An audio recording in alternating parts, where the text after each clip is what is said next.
So what is your name? Hi, I'm Raphael O'Neill, Liberty Beacon co-contributor and investigative journalist for climate science and engineering And could you relations. spell your name, just so I have Raphaele. O'Neill is with an EIL, and don't forget that apostrophe. Very good, thank you. And we ran into each other previously talking about the chemtrail problem and how people use semantics to really screw everything up, and how that's the main problem behind the chemtrail discussion is that people don't know how to talk about it, let alone when you get lost in semantics, it makes it impossible to find the truth. Yes. So really, in a world of SEO, semantics is everything. Yes. We hooked up on that. She wrote a great series of articles. I shared all of them on Climate View. Thank you. And she wanted to talk about some hurricanes. Yeah, so besides having on my podcast interviewed the Army captain who was ordered to bring as many body bags as he could to New Orleans 11 days before Katrina made landfall. Mm-hmm. He brought 5,226 body bags to New Orleans 8 days before Katrina made landfall. I, living in New Orleans, didn't know about it till 3 days before the storm, and he was told it was satellites that they had that told him how they knew this. Mm-hmm. He has since 2 weeks ago I got a knock on the door from the detective, and he showed me a picture of a man with his head blown off and asked me if I knew it. It was still somewhat on there, and I said yeah, that was the Army captain that gave me that testimony. Within a year he was shot dead. Case of mistaken identity. Wow. They were saying that they don't know who he is still. It was 9 months ago that this happened. Wow. And I said that he's an Army captain. He said, oh, I doubt that. And I said, well, he had a lot of stories. And I saw his skin bleed from the rare bone cancer that half his unit got. And I met him in a totally organic way. So it's curious. But then for Harvey, I had a source in the military who told me I knew Harvey was coming to Texas before it was a tropical depression because he was told to pack his bags, and he notified me. He was told even a few days prior to when he contacted me.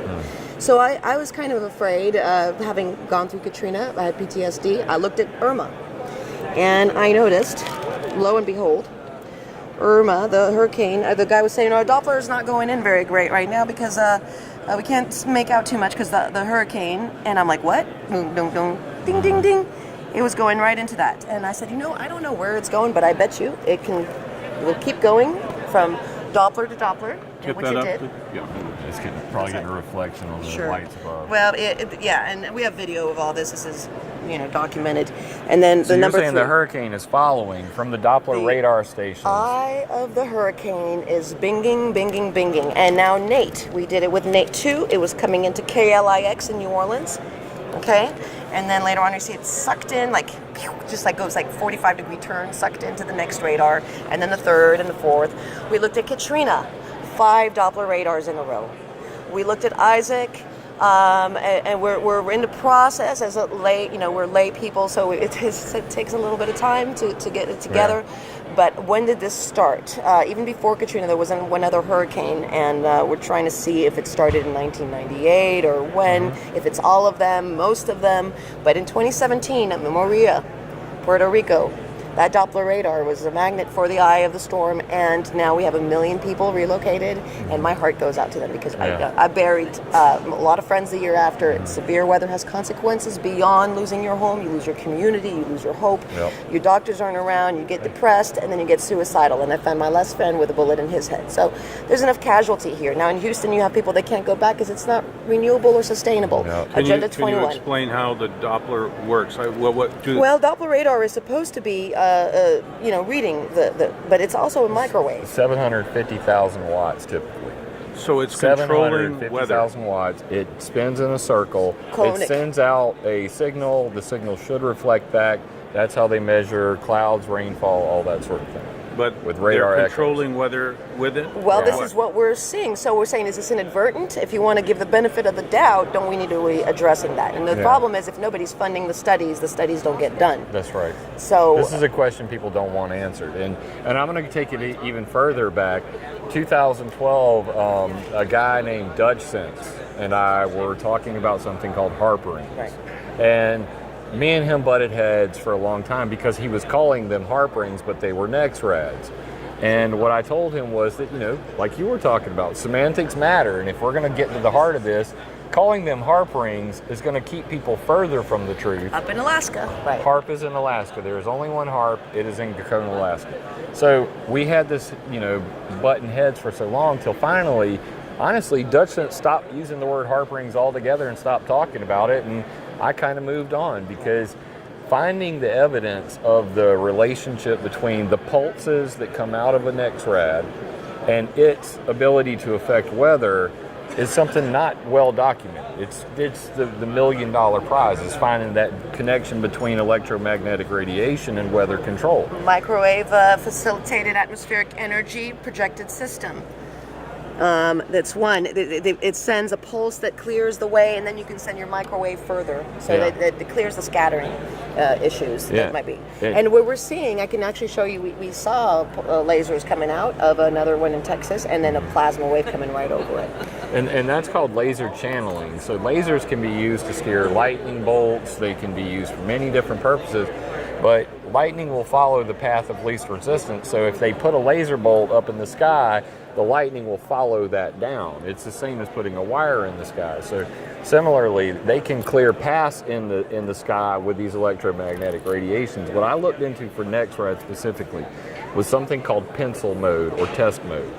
And what it said was that if you fix the NEXRAD radar in a location, if it's not continually spinning, it should only be in this locked position for less than 5 minutes because atmospheric heating will occur.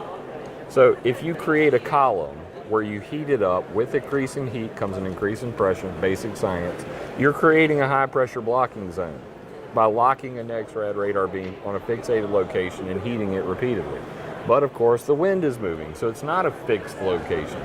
So The wind affects the laser? yeah. Okay. Well, this isn't even the laser. We're talking about the NEXRAD in this case. So they have what's called test mode, where they can lock it in one location, and people see this all the day on the radars. You can go climateviewer.org, turn on NEXRAD, and what you're going to see is y'all can come on by. What you're going to see is that these radar beams, they should be spinning at all times, but for 5-10 hours straight, it's the same return. It's one big thick beam in this location. If that's the case, something nefarious is going on. Something weird is going on. The radar is spitting out images all day for the local people, but when I'm looking at it, it's fixed in one location and constantly firing. Plus, have you noticed that sometimes you're in the sun and you're baking in it, and sometimes you're nuking in it? Like at certain times of the day, and I may be in the kitchen through the shade, and I'm doing dishes, and the door's open, and I get hit with a beam, and I'm like, ow, and I got a shirt on.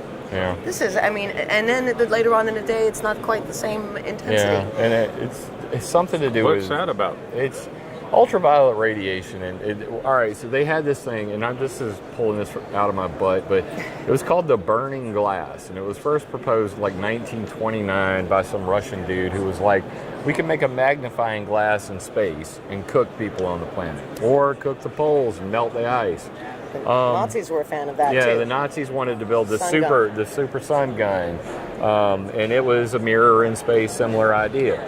So you flash forward to today, they're able to create what are called artificial ionospheric mirrors, or and that's HARP and the Raytheon guys, but BAE Systems just came up with something called the Laser Developed Atmospheric Lens, and it's where you fly a ship up into space. You take lasers and you paint a pattern on the ionosphere repeatedly. You paint this grid pattern, which can make an artificial lens which they can look through to spy at the ground. So they say they're going to make a spy satellite system that uses lasers to heat a portion of the atmosphere to make a lens so they can look in it and spy on people. Does that sound like a sun gun to you? It looks just... If you make a lens that you can look through that magnifies things... I have a 4-year-old and he does that. That's a magnifying glass in space created with a laser. Now, if anybody saw Real Science or My Science Project, which one? Val Kilmer, where they put the laser beam up there and cooked the guy in his seat in his backyard? Something like that. That's what they're talking about. So that's the reality of the situation is defense contractors are trying geophysical warfare, use our own planet as a weapon system. Yes. Our own weapon system, our own planet is now a weapon, and without any kind of controls, liability, someone to monitor it. Yeah. And also another thing that You never know what you're going to get. is the history of inadvertent weather modification by power plants. Was studied in the 60s, 70s, and they had some stuff in the 80s, but they never, not potential weather modification from cooling towers, effluent. Then they just stopped kind of worrying about it. Yeah. But then when you Google IPCC climate greenhouse gas graph, you have, and you look at the image results, it's all carbon dioxide as the major player. And yet, I recently learned just last year that it's water vapor. It's water vapor, and that is the most prominent greenhouse gas, 80%. The real graph is, oh goodness, do I not have it here? I might have drowned it, but anyway. The beautiful part about it is that they focus solely on greenhouse gases, and they throw out the two important ones, the sun and clouds.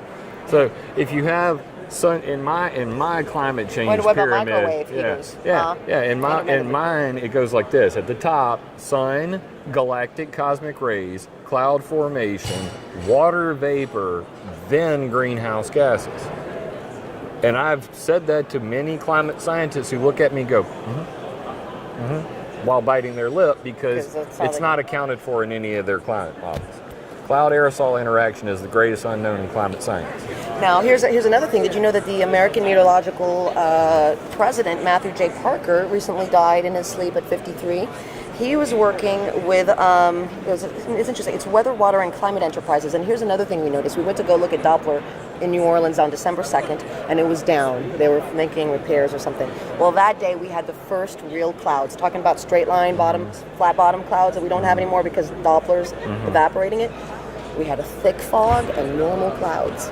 The next day, the thick fog was gone. Now, we still have fog every once in a while, but I thought it was an interesting thing, and it just hit me.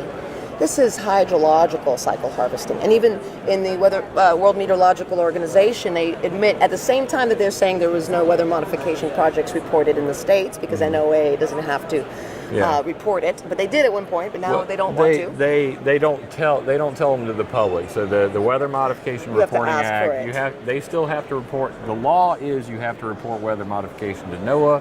But NOAA doesn't have to give it to the public. You can call and request it. But the World Meteorological Organization did say that some of the longest cloud seeding projects were for 50 years, the hydrological companies. So we have a siphoning of the water where it's most needed. I also have former Air Force weather observer who said she was monitoring clouds. She can no longer recognize the clouds anymore. She can't tell where the base is at. But she said at the time we were doing weather modification for drought relief. But really what was happening is the more we were doing it, the more drought there was. And that's a best example of that is at the Cal Water 2015 study where they basically said, hey, drought conditions in California are exacerbated by putting too many cloud seeds up there. That we put so many aerosols up there that we've shut off precipitation. And now they've realized that atmospheric rivers play a huge role in this. So what they're saying is, we need to know when the atmospheric river is coming so that we know the ideal situation to put seeds in there, because if there's not enough water, we're going to shut off precipitation.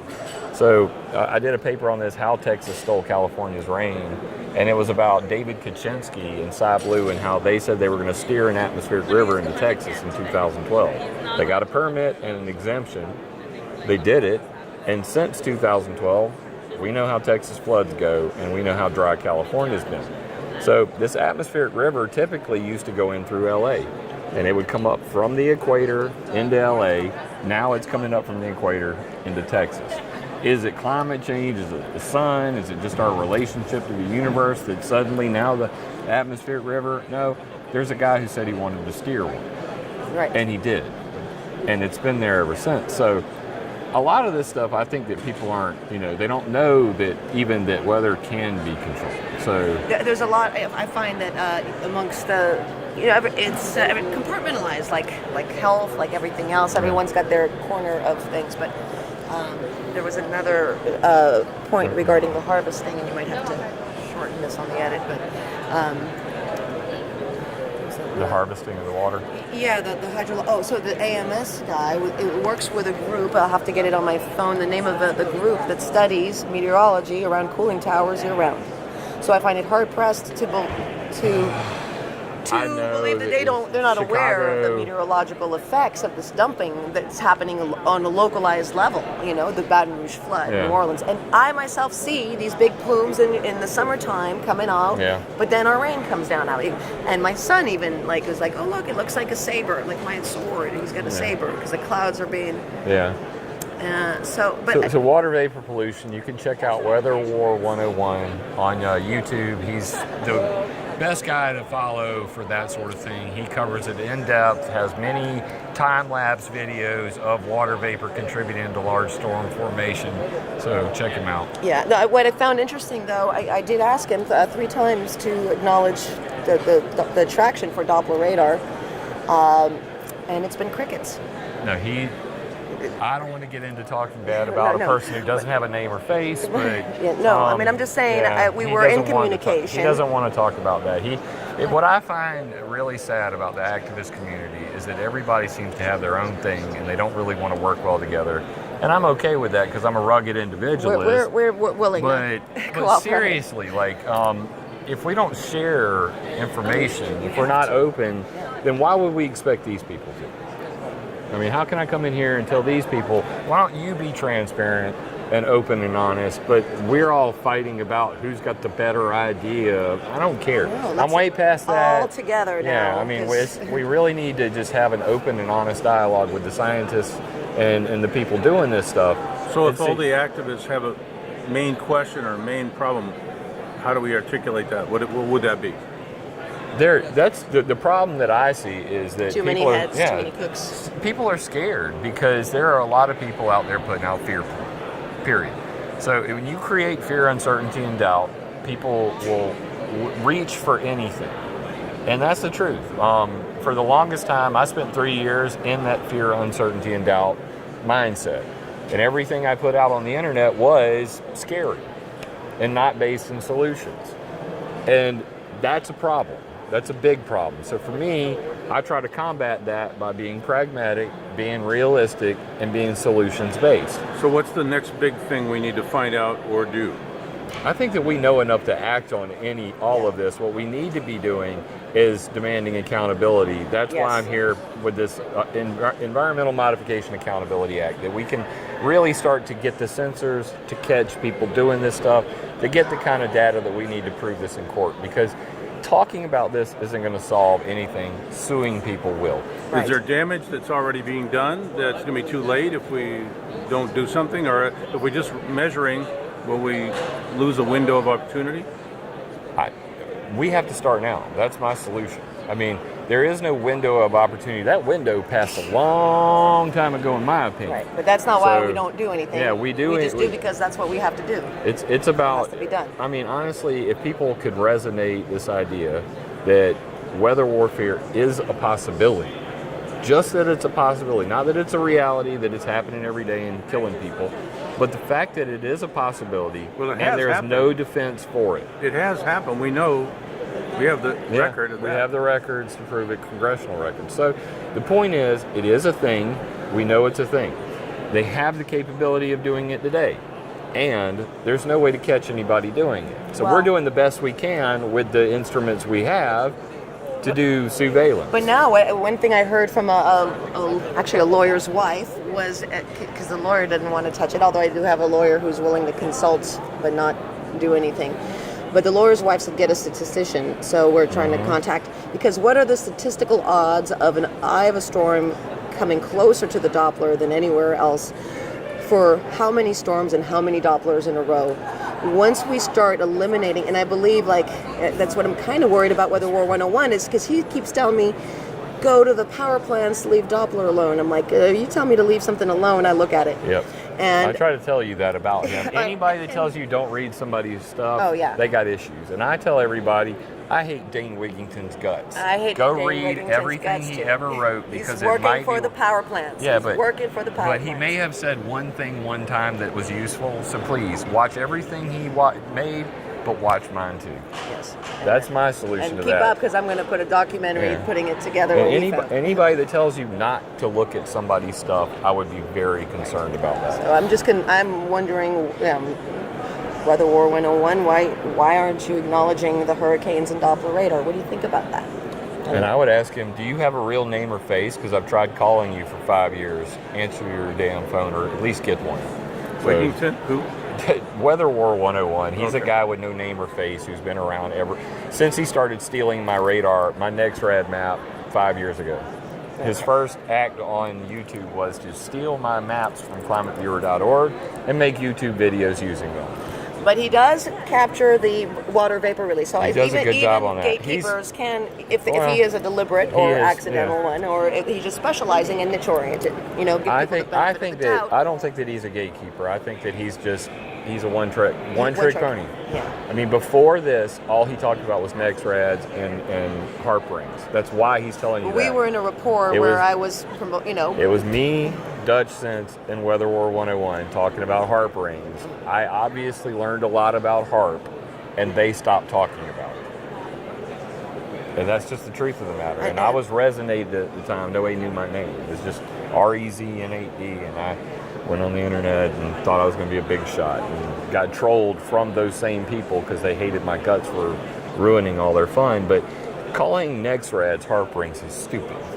Right. Well, and the thing is, if you're trying to catch a trail, like I might be able to prove the chemicals on the ground, but I can't prove those chemicals came from that plane, and they know that, so they don't mind us talking about this. If you're setting up gatekeepers, like for instance, Dane Wigington, I'm calling out as an actual gatekeeper. He is. I would like to think Weather War isn't, but I feel a little miffed that he has not responded to 3 times my requests for him to acknowledge that. Yeah. But anyways, and there might be a good reason. It's the Christmas holiday as well. Oh yeah, we get So anyway, we're not paid to do this like some people. I don't know how, but Dane Wigington, who did a disinfo hit piece on weather modification by cooling towers, that's ridiculous. And I thought I was reading a Metabunk article. But and then he's like, I should know, I worked for the power plants 30 Yeah. years ago. Well, Yeah. that's interesting, Dane. Let's talk about that. So Yeah, Bechtel. You gotta love that, right? So yeah, there's a lot of talking heads in this industry. I've pretty much stayed out of it because I don't like leaving my house. I mean, I like my life. I'm happy. I don't want the attention. Every time you point that thing at me, I get nervous. But I have to do this. But I have to do this because honestly, nobody else is going to come up here and say the kind of stuff I'm going to say. So I'm here. I will tolerate it, and I will do it because it has to be done. But we're going to have a conversation with some of these geoengineers tomorrow, and talk about chemtrails and talk about the words that they don't want to use. I just talked to the Naval Research Lab people, and they were like, "We can't really talk about ionospheric heating. why not? This is a weather conference. That's space weather. Yeah. Why can't we talk about that?" The fact that we can't talk about it is a glaring, I it's think they a said red they were hot told clue. not to talk about it. We were Were told they not not? to. There's a gag order. Yeah, Yeah. they should leave it alone. We sold HARP, and that is all.